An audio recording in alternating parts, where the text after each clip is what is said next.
Over to CA Barun Ghosh. Good afternoon, everybody. I am thankful to Team EIRC for inviting me to discuss certain issues or concerns arising out of implementation of ICDS, and I very much appreciate the move taken by Team EIRC for organizing this type of seminar spread over 3 days. So Team EIRC will definitely organize many more seminars. Yes.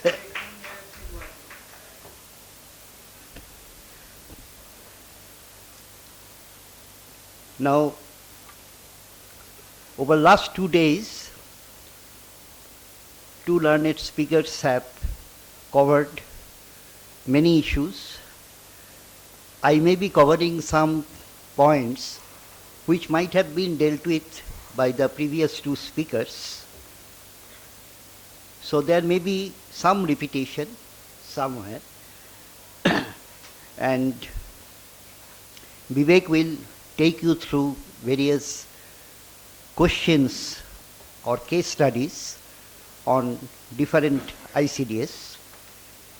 So I'll be dealing with some of the issues which have come up to my mind after going through these 10 standards announced by CBDT. And answers to many of those issues or questions are not known to me as yet. Now, there was an expectation around February, before budget was announced, that ICDS may get deferred, at least by 1 year. There was basis for such expectation. The Income Tax Simplification Committee was formed by the government, central government, and that committee was headed by Justice R.V. Eshwar, who was incidentally the President of Income Tax Appellate Tribunal.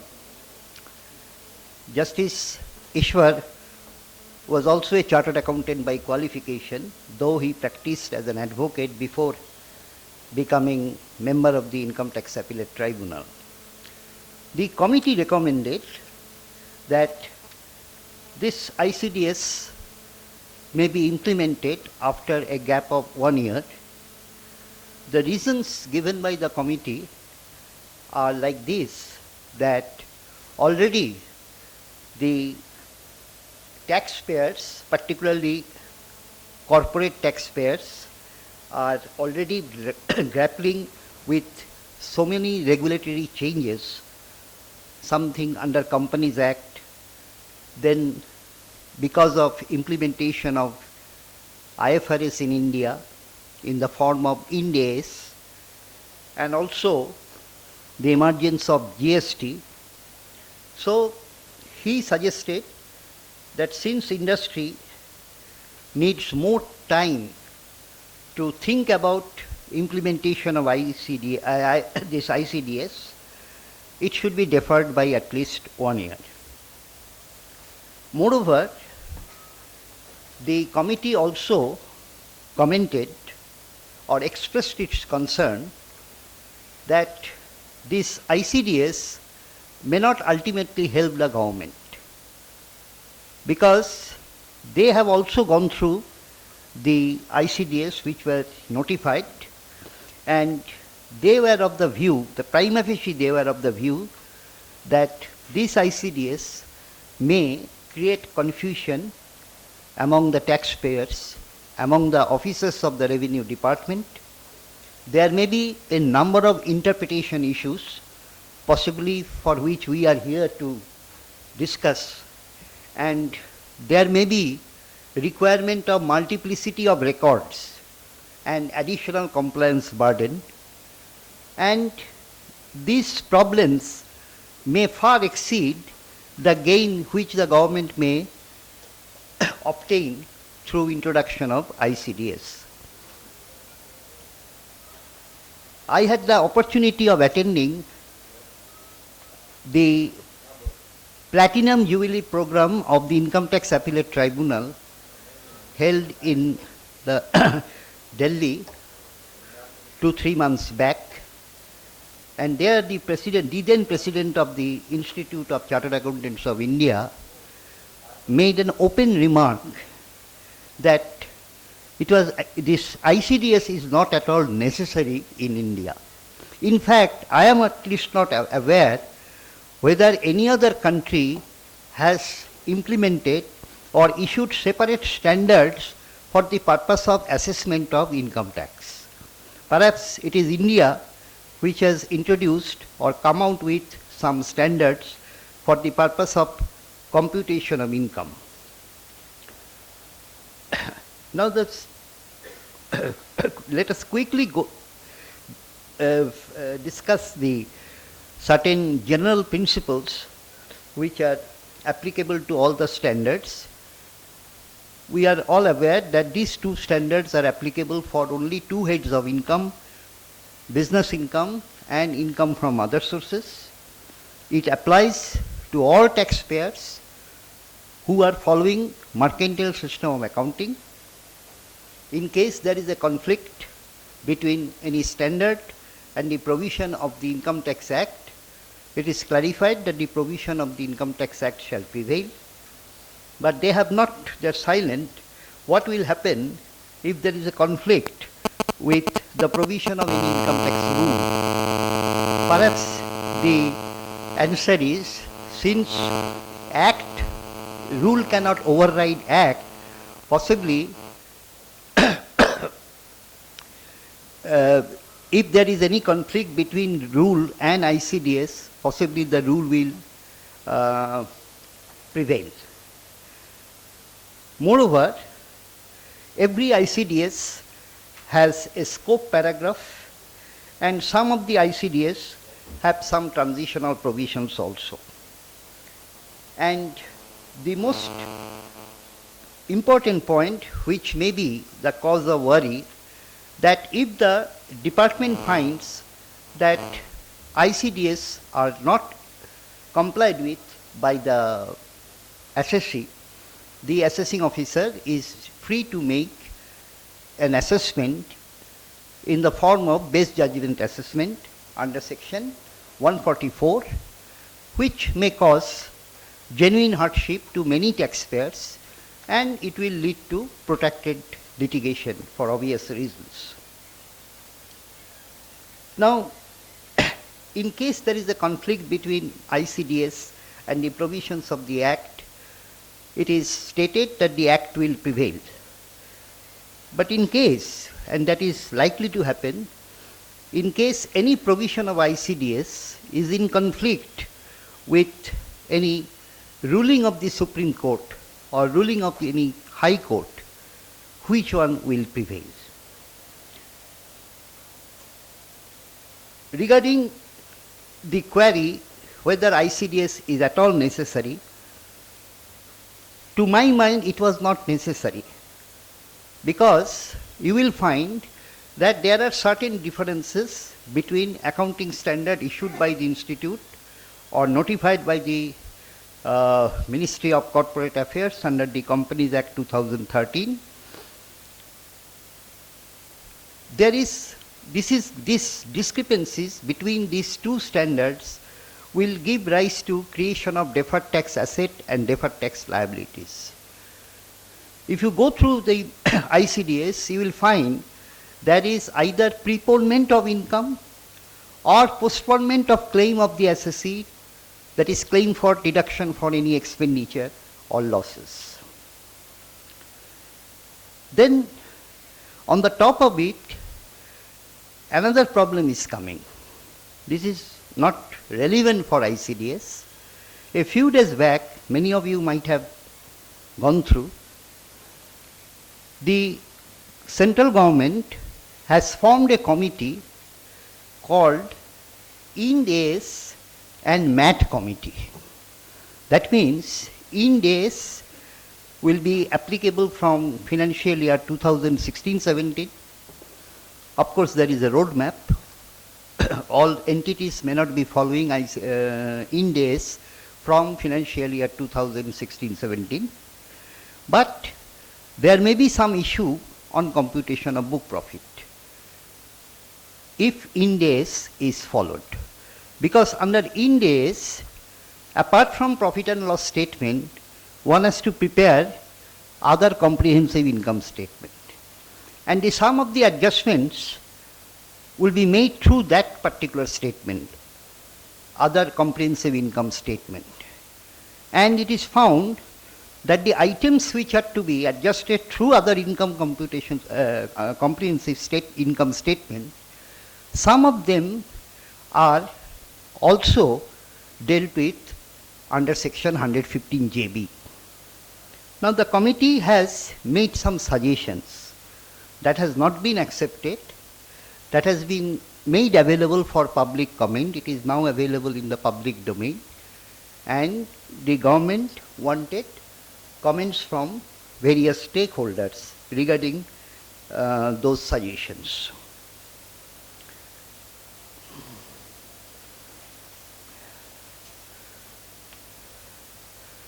Today I will just deal with certain points of difference between accounting standard and ICDS.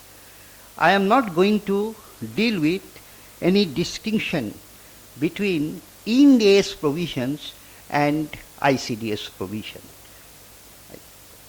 Vivek may be dealing with some of them, but I am not that advanced. Yeah, but that will not be relevant for the Calcutta audience. Yes.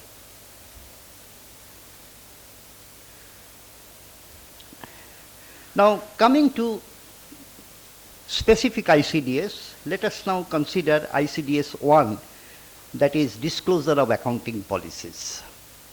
Earlier, the provision that section 145 provided that the central government is empowered to issue accounting standards in respect of certain class of assets or certain classes of income. Now they have changed that the central government is empowered to issue income computation and disclosure standards in respect of certain categories of assets or certain classes of income. But the first standard is on accounting policy. Now, accounting policy is decided by the management for the purpose of preparation of financial statements. Accounting policies are not framed for the purpose of computation of income for tax purpose, because it is the domain of the accountants. In any case, they have come out with a standard on accounting policies where we find that principles of substance over form is relevant for determination of any accounting policy. But surprisingly, all of you have noticed by this time that the principle of prudence is not talked of. So, in selecting accounting policies, the concept of prudence has not been considered by the Revenue Department. And it is also not clear why Income Tax Authority should suggest selection of accounting policies, because that is the task of the management of the taxpayers. Now, in this particular ICDS, it is stated that mark-to-market loss or expected loss shall not be recognized unless such recognition is necessary in view of any other ICDS. Now, mark-to-market loss shall not be recognized. It means it shall not be recognized for tax purpose. In other words, mark-to-market loss is not going to be allowed in computation of your business income. Now, reference to other accounting standards is also, other ICDS is also made in ICDS 1. If you look at ICDS 2, which deals with inventories, that ICDS 2 specifically provides that ICDS 2 shall not apply to shares, securities, etc., which are held as stock in trade. Then comes ICDS 8. So if securities are held as stock in trade by the assessee, then ICDS 8 will apply to such assessees. But surprisingly, this ICDS 8 is not applicable to certain categories of assessees. For example, it will not apply to banks and financial institutions. It will not apply to mutual funds. It will not apply to certain other specified insurance companies also. Now take the case of a bank. It invests in shares, securities, bonds, units of mutual fund, etc., as per the RBI norms. What will happen in case of valuation of this investment portfolio? There is a very old decision of the Supreme Court in the case of Calcutta-based bank, UCO Bank. And in that case, the Supreme Court held that shares, securities, bonds, etc., held by banks, though are to be shown under the head investments in the balance sheet as per the requirement of Banking Regulation Act,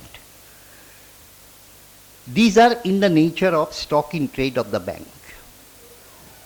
And accordingly, because the issue before the Supreme Court was whether loss arising due to revaluation of those shares at the end of the previous year can be allowed as deduction to the bank.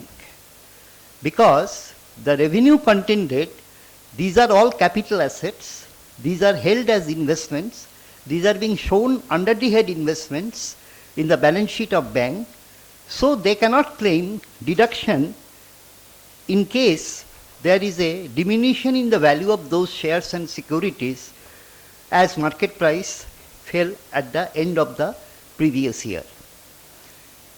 The revenue's contention was that since these are held as capital assets, unless and until those capital assets are sold or otherwise transferred, the bank cannot claim deduction on account of loss. The Supreme Court held that these are shown under the head investments according to the requirement of the Banking Regulation Act, but the character of these shares or the character of investment in these shares is in the nature of stock in trade or inventories, and the Supreme Court ruled that this profit or loss arising from sale of these shares and bonds, etc., shall be assessed as business income and not as capital gain or capital loss, and accordingly the bank shall be entitled to claim deduction in respect of revaluation loss, like any other stock in trade of a merchant. Now, the issue which comes up before banks or financial institutions from assessment year 2016-17 is like this. Where do we stand?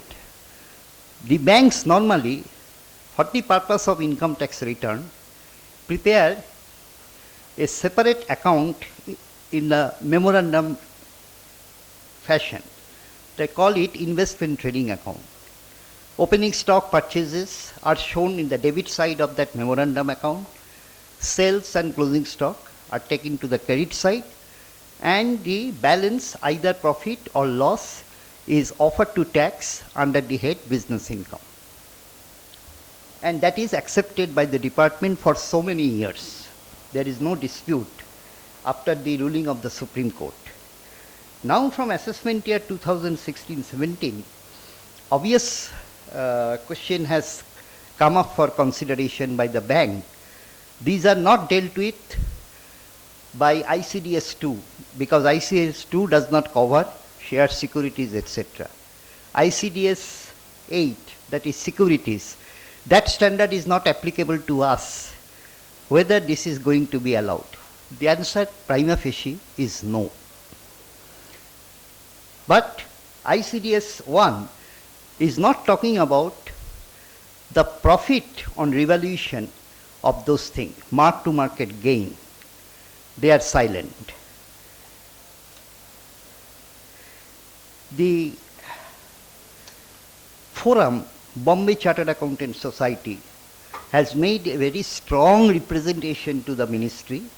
They had come out with various suggestions because the CBDT wanted some suggestions and comments so that they can come out with some guidance or clarification at a later date.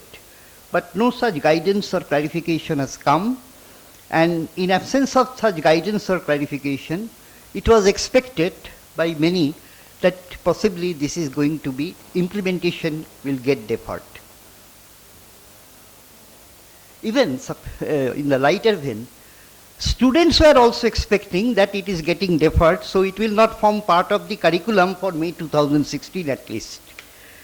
So somebody asked me whether we should study. Well, it is very much in the syllabus. Now, Bombay Chartered Accountants Society has made a strong representation saying that it would be most unfair and unequitable if mark-to-market loss is not allowed by the revenue for determination of the business income, because commercial profit can be determined only after considering these losses.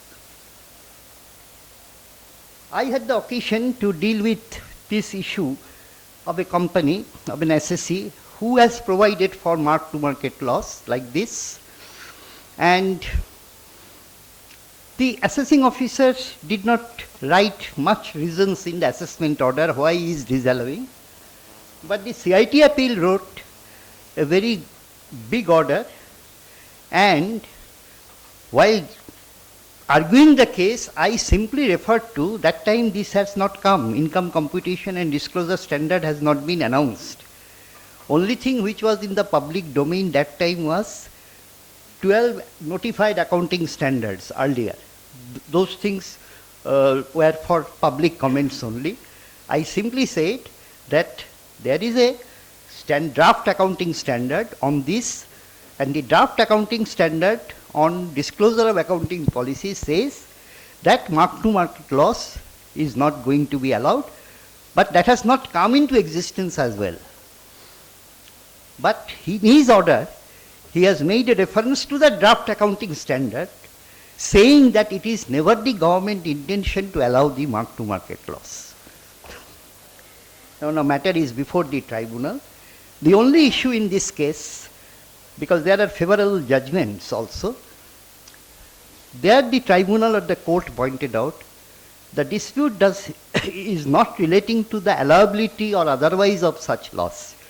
The dispute relates to the timing of deduction, whether it will be allowed in this year when the contract is yet to be settled, because these are derivative contracts, so mark-to-market losses are provided, or whether the deduction will be allowed in the year of settlement. That is the issue.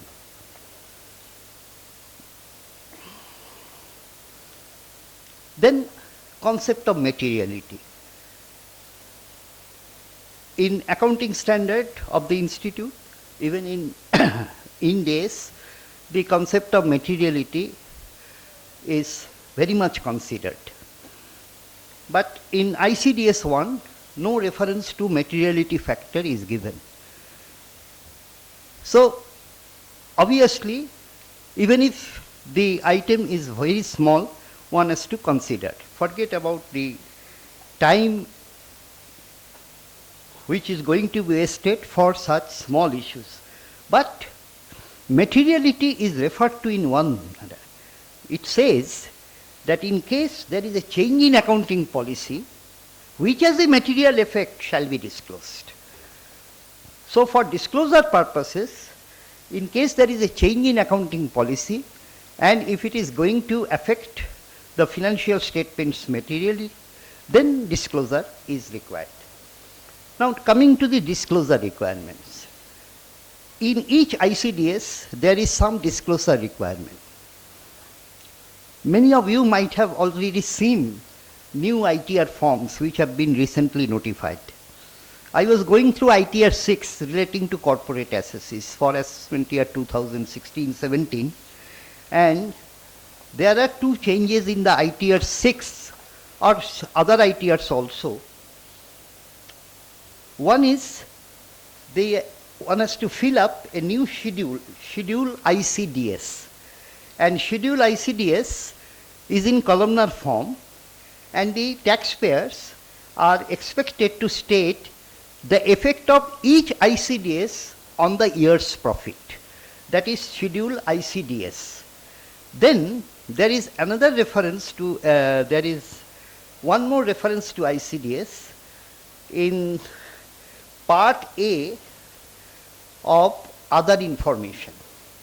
Now this other information, within bracket it is clearly stated that other information is optional, this part is optional if you are not subjected to tax audit. But if you are subjected to tax audit, other information column is also to be filled up. There also you have to mention the amount of, monetary impact of all ICDS taken together on the profit of the assessee. Now, coming to the disclosure part, accounting policies are required to be disclosed. Change in accounting policy is required to be disclosed if it is having a material effect.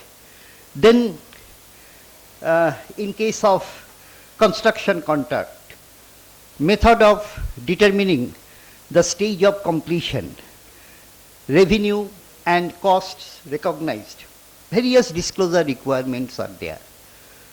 Obvious question arises, where I should disclose? In the return form there is no space for giving the disclosures. Whether they are referring that disclosures should be made in the financial statement itself. Now in the financial statements, I will make disclosure according to accounting standard of the institute, not according to ICDS of the revenue department. So there is a gray area. They have not come out with any clarification.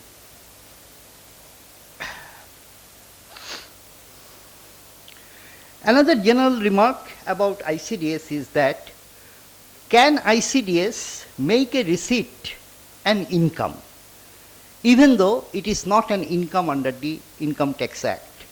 My understanding is that if the receipt does not partake of the characteristic of income, ICDS can bring that particular receipt to tax.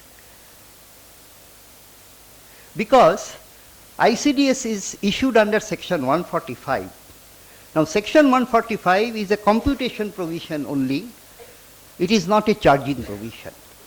Therefore, a particular receipt, even though it may be considered as income under any ICDS, but if it does not have the character of income, according to normal interpretation, possibly the assessee will argue, and it is going to lead to litigations only.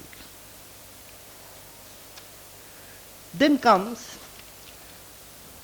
what will happen if the corporate assessees are liable to tax on book profit? They are to pay MAT. For calculation of book profit, this ICDS has no relevance at all. So there will always be a mismatch between the computation under normal provisions and computation of book profit. Coming to valuation of inventory, standard costing is not in the standard. That means one cannot follow standard costing method, only FIFO and weighted average. But if you look at Companies Act 2013, standard cost is recognized under cost records rules. So there is a direct conflict between two enactments. Then valuation of inventory in case of conversion of a capital asset into stock in trade. Section 45 subsection 2. It says that the fair market value of the capital asset on the date of conversion shall be considered to be the cost of the stock in trade. But ICDS is silent on this particular aspect. Maybe even if it is silent, the act will prevail. Then comes another interesting issue. That is in case of a partnership firm, association of persons or body of individuals, and firm includes LLP as well. Now what happens if that firm is dissolved? If the firm is dissolved, then what should be the mode of valuation of the inventory on the date of dissolution? Because firm has to pay tax on its business profit up to the date of dissolution. And for computation of that taxable business income, stock in trade on the date of dissolution needs to be valued. Supreme Court, in the case of, that is a landmark judgment, ALA firm 189 ITR 285, dealt with this issue, where the Supreme Court actually referred to the concept of going concern.